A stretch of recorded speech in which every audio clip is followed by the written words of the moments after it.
प्रारब्ध तो बाधा पहुंचाता है, लेकिन पुरुषार्थ करना हम छोड़ दें ये तो ठीक बात नहीं है। चाहे कामना हो या निष्कामता हो, हमें पुरुषार्थ करने से कभी कायरता नहीं लानी चाहिए। पुरुषार्थ तो हम कहें एक बार, दो बार, तीन बार हमारा पूर्व कर्म हमको परास्त करने की चेष्टा करेगा, पर हमारे नवीन कर्म से पूर्व कर्म बलवान नहीं हो सकता, क्योंकि पूर्व कर्म केवल शुभ और अशुभ होंगे। और इस समय नवीन कर्म हम, जो आपने कहा कि हम भगवान का भजन करते हुए पुरुषार्थ करते हैं, भगवान का भजन करते हुए। हाँ, ये जरूर है कि आप जो पुरुषार्थ कर रहे हैं वो पुरुषार्थ है या नहीं है, ये बात देखना पड़ेगा। तस्मात् शास्त्रम प्रमाणम ते कार्या कार्यो व्यवस्थितो।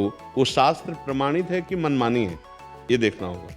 अगर शास्त्र प्रमाणित है और आप नाम जप कर रहे हैं तो अवश्य अवश्य वो कर्तव्य कर्म फल दे के ही रहेगा।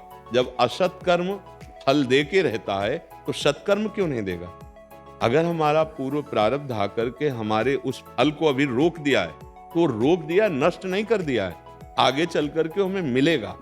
जैसे हमने पाप कर्म किए तो शुभ कर्म आकर उसके फल को तत्काल के लिए रोक दिया है, लेकिन ऐसा नहीं, जहां शुभ कर्म खत्म हुआ तहां अशुभ कर्म नष्ट कर देगा। जैसे देखा जाता है कि बहुत पाप कर्म कर रहे हैं लेकिन बाहरी सुखी दिखाई दे रहे हैं, तो अभी शुभ कर्म उनके पाप कर्म को रोक दिया, जो उनका फल है उसको अभी नहीं मिलेगा, क्योंकि शुभ कर्म बहुत प्रभावित कर रहा है, तो उसे सब सुख सामग्री अनुकूलता मिलती जा रही। लेकिन जहां एक खत्म हुआ शुभ कर्म और अभी वर्तमान का पाप और पूर्व का पाप, ये उसको नष्ट कर देगा। ऐसे ही हम पुरुषार्थ धर्म युक्त भगवत स्मरण करते हुए कर रहे हैं, लेकिन वो बाधा पहुंचा सकता है।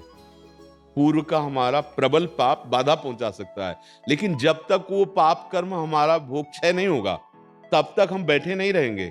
हम पुरुषार्थ के द्वारा उसको दबा करके नवीन प्रारब्ध की रचना करेंगे। नहीं तो हम में और पशु में अंतर क्या रहा?